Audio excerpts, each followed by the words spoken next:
আর মাংস কিমা আছে ডিম আছে এই যাও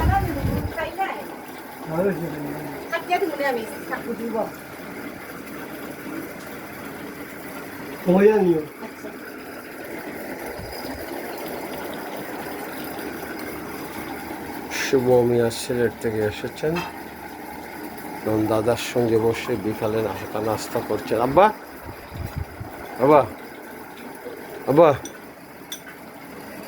আব্বা অত না নেবা তোমার নাতিনও এইছেন তোমার ভাই ও পড়ো জিগাও কিচ্ছু বাইরে জিগাও। শুভ তার দুই দাদার সঙ্গে বসে